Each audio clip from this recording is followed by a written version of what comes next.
En gros, pour s'adapter, quoi. Voilà, alors ça joue sur une frange de la population. On serait dans un pays où il n'y aurait pas de médias, ce ne sont la personne. Ces normes françaises sont issues d'une recommandation européenne adoptée en 1999.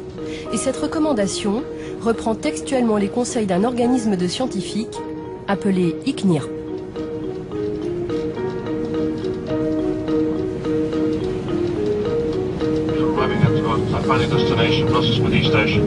Aujourd'hui, bon nombre de députés européens remettent en cause ces normes qu'ils jugent non protectrices pour la santé.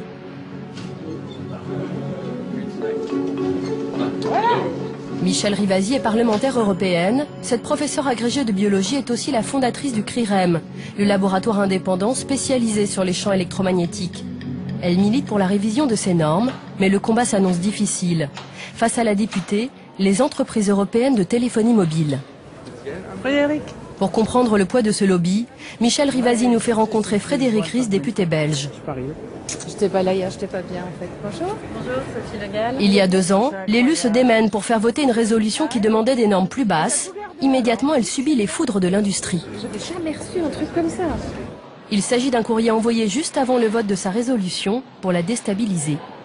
Une lettre de 2 professeurs éminents, très certainement, ingénieurs électromécaniciens à Prague, qui en 2 pages et demie, donc se sont adressés à l'ensemble des membres de la commission environnement pour démolir le rapport, la moindre de ces initiatives, le rapporteur en passant. Il disait quoi par exemple? Mais il demande ma destitution pour erreur grossière, pour profanation du crédit de l'institution qui m'emploie, qui a l'honneur de m'employer. J'ai un fou rire en le lisant. C'est très méchant, c'est franchement très méchant. Ça veut dire que votre résolution gênait. Elle gênait. Et pourtant, c'est un rapport d'initiative, donc non législatif. C'est dire à quel point ça remuait des intérêts financiers, notamment, importants. Après vérification, l'élu belge s'apercevra que les 2 chercheurs étaient proches du lobby des constructeurs de téléphones. Pour les industriels, pas question de toucher aux normes. Pour Michèle Rivasi, c'est une nécessité.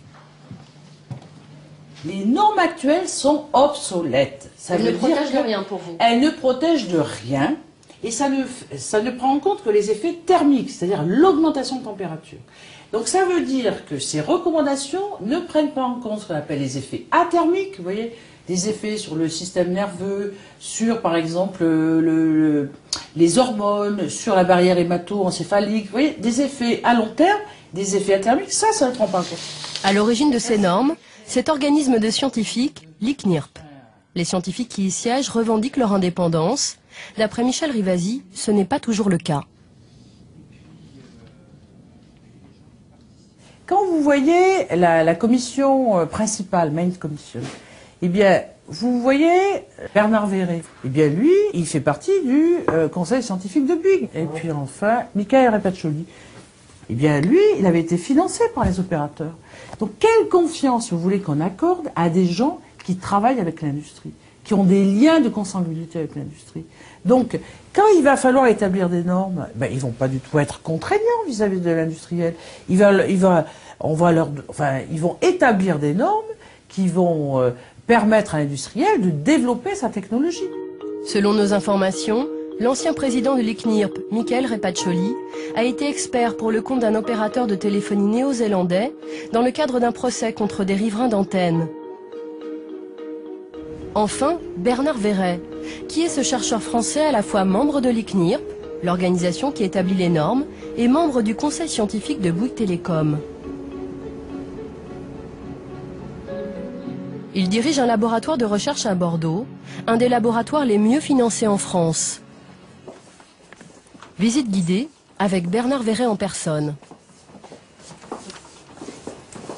On est ici dans la pièce où on expose les cellules en culture, à l'aide de dispositifs de ce genre qui ne sont pas en marche en ce moment, où on peut placer des cultures qui sont exposées à des champs GSM. Champ GSM, c'est donc le téléphone portable là. C'est la 2e génération. Mais on peut le faire avec ces antennes-là pour la tête de l'animal quand on place un rat à l'intérieur. Ça c'est quoi en fait ça? On peut appeler ça un téléphone pour rat, donc on branche un générateur ici, le rat est à l'intérieur et il reçoit dans la tête les champs que l'on a quand on téléphone. Et parmi les différents labos qui travaillent sur les ondes électromagnétiques en France, votre labo, c'est quoi? C'est le plus gros, c'est le seul qui soit complètement dédié à ce thème. Il y a d'autres équipes en France qui y travaillent, mais qui n'ont qu'une ou deux personnes sur le sujet. Ah oui, donc là, c'est l'un des plus gros labos français sur les ondes électromagnétiques. Français et du monde, oui. Ah, du monde, carrément? Oui. Donc les opérateurs financent aussi des études ici, dans ce labo? Oui, oui, indirectement et directement, mais à travers des fondations, l'Europe, etc. Ces équipes travaillent actuellement sur des souris qu'ils exposent aux ondes Wi-Fi. Mais pour l'instant, ils n'ont trouvé aucun effet négatif. Là, on arrive à la conclusion qu'une exposition qui est quand même très longue, qui couvre la gestation, enfin l'exposition in utero et les 5 premières semaines de vie, donc c'est vraiment, ça couvre l'enfance, l'adolescence, disons, chez l'animal, n'est pas capable d'induire la mort neuronale. Par le passé, le laboratoire de Bernard Verret a beaucoup travaillé sur le téléphone portable, avec des études financées par les industriels, et là non plus, il ne trouve rien. Depuis 15 ans, on peut dire qu'on n'a pratiquement rien, aucun effet, même à des niveaux importants. Donc pour vous, le téléphone portable ne présente pas de risque pour la santé? Non, ça c'est pas comme ça qu'il faut poser la question, on en reparlera tout à l'heure. Qu'est-ce que vous dire par là, c'est pas comme ça? Pas parce qu'il y a le risque, il y a le danger, tout ça, il faut en parler tranquillement. On verra tout à l'heure. On ne peut pas dire qu'il y a un risque, en fait, c'est ça que je comprends pas bien. Non, je sais, mais c'est parce qu'il faut en parler avant que je le réexprime, on va en parler, on va s'asseoir et en parler. Manifestement, aborder la dangerosité du téléphone portable agace Bernard Verret, qui souhaite faire une mise au point. Il faut simplement préciser certaines choses pour que l'interview se passe mieux. Bernard Verret fixe ses règles. Il faut d'abord nous asseoir autour de la table pour préparer l'interview. Dans le brouhaha où on présentait donc la réunion, immédiatement vous démarrez et après sont les dangers des téléphones. Bon, je veux dire, vous faites votre boulot, mais nous il faut qu'on le fasse une autre en face. Disons que les gens ont peur des antennes relais. Bon, encore une fois, ils sont libres. C'est de la paranoïa dans beaucoup de cas. Bon, nous, on leur dit, il n'y a pas d'effet en laboratoire à des niveaux bien supérieurs. Stop, arrêtons les frais. Une fois les choses mises au clair, interview officielle. Pour Bernard Verret, il ne faut pas toucher aux normes de l'ICNIRP. Ce sont de très bonnes normes. C'est bon? C'est bon. On commencerait à risquer quelque chose, comme vous le dites, et là, c'est bon, le bon mot, risquer, qu'à des niveaux qui sont bien supérieurs. Si ça peut être bien, par exemple. Je dirais typiquement 100 fois plus. Nous lui montrons ensuite le site internet de Bouygues Télécom, où son nom figure dans le conseil scientifique. Dans les statuts de l'ICNIRP, il est dit que les chercheurs doivent être indépendants. Vous, pourtant, ça fait 10 ans que vous êtes au conseil scientifique de Bouygues. Et que l'ICNIRP me permet de continuer dans cette situation. Chaque année, je remplis les conflits d'intérêts potentiels et chaque année, ils me disent, bon, mais il n'y a pas de problème. Donc, on peut dire on fait partie du conseil scientifique de Bouygues et pour l'ICNIRP, malgré tout, être un chercheur indépendant. C'est ça l'indépendance à l'ICNIRP, en fait. Ah oui, d'autres membres de l'ICNIRP font partie d'autres choses. L'ICNIRP a des critères précis qui sont appliqués à moi et aux autres, bien sûr. Ah, vous n'êtes pas le seul dans ce cas-là à l'ICNIRP, il y a d'autres scientifiques qui travaillent aussi avec les opérateurs. Travailler avec les opérateurs, c'est pas tout à fait le mot, mais disons que je pense que oui, il faudrait que je regarde à chacun on partage pas nos listes de déclarations, mais si je penchais, c'est possible qu'il y en ait d'autres, je ne sais pas. Il y a peut-être d'autres chercheurs qui sont comme vous dans des conseils scientifiques d'opérateurs, alors qu'ils sont aussi à l'ICNIRP. Voilà, c'est ça. Pour vérifier les propos de Bernard Verret, nous avons sollicité l'ICNIRP à plusieurs reprises afin d'obtenir les déclarations de conflit d'intérêts des autres membres. Ces documents ne nous seront jamais communiqués.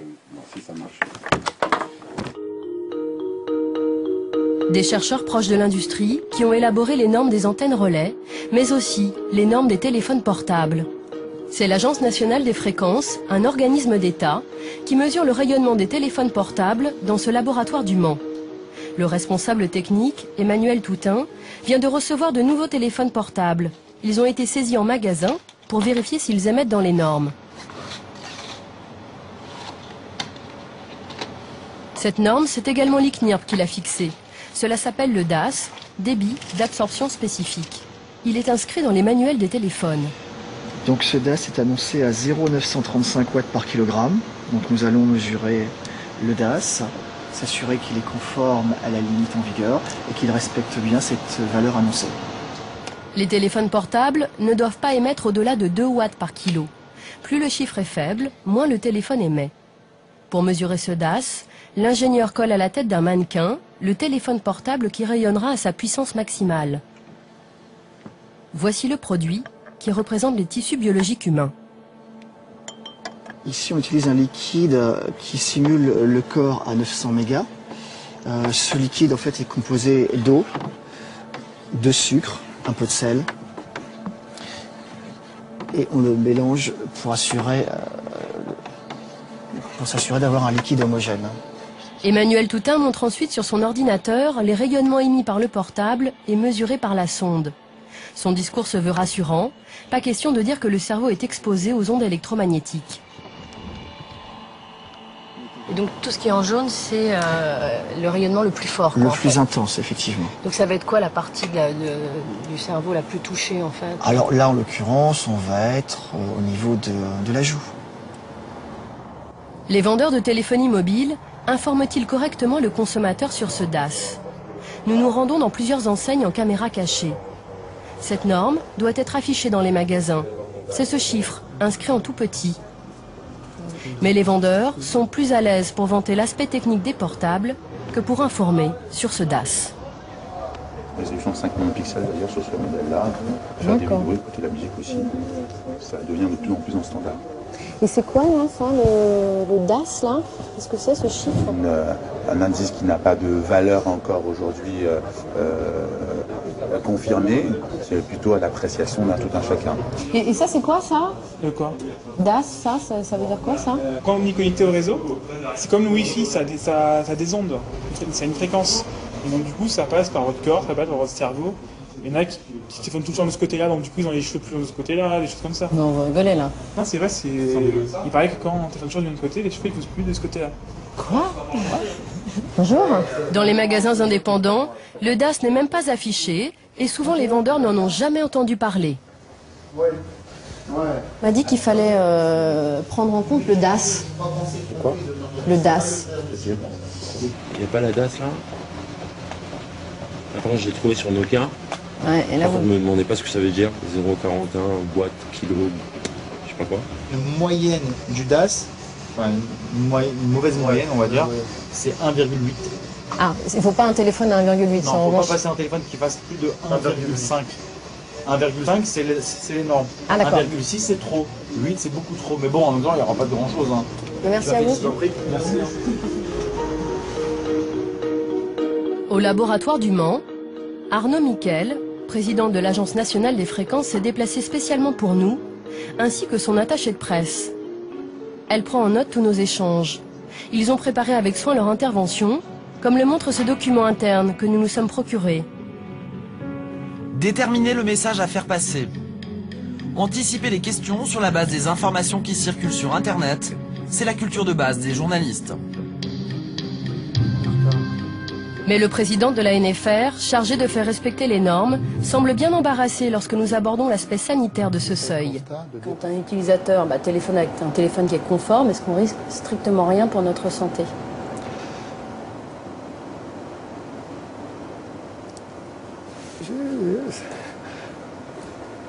Moi, je ne peux pas vous dire ça, je n'ai pas de compétences en matière de santé. Est-ce que vous risquez, tout à l'heure vous étiez en train de fumer une cigarette, est-ce que vous risquez rien pour votre santé quand vous fumez une cigarette? Moi, si, on nous dit fumez-tu, ça on le sait, c'est marqué sur les paquets de cigarettes. Moi je ne suis pas compétent pour vous dire ça. Fumez-tu, on me le dit, je le crois. Et le téléphone portable, je veux dire, est-ce que les normes sont protectrices pour notre santé? Est-ce que ça veut dire qu'on ne nous garantit aucun risque en dessous de ces 2 watts par kilo? Dans le rapport publié, la mise à jour de l'expertise en France, qui a été souligné, c'est qu'en l'état actuel des connaissances, ces limites ne sont pas susceptibles, un téléphone qui respecte ces limites n'est pas susceptible de causer des dommages à la santé. Vous avez dit c'est en l'état actuel des connaissances, c'est-à-dire peut-être que dans 10 ans on nous dira qu'en fait ces normes n'étaient pas protectrices. Ce qui est dit, c'est ce qui est dit, Pourquoi ce malaise? Sans doute parce que de plus en plus de chercheurs font un lien entre certaines pathologies et le téléphone portable, et cela depuis plus de 10 ans.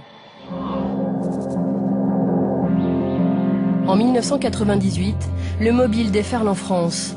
L'État décide alors de lancer un programme de recherche